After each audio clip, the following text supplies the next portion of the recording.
Good morning. This is Sujiti of grade 9th. Here I made a project of laser security alarm. Apart from security alarm, this based on laser light to check animals are crossing the fields and thieves are entering the home. The motion detector has four parts: laser, LDR, resistor and buzzer.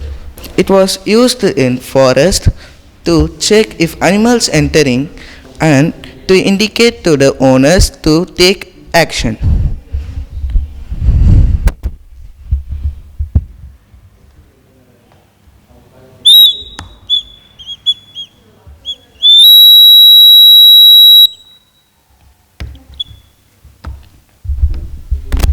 Thank you.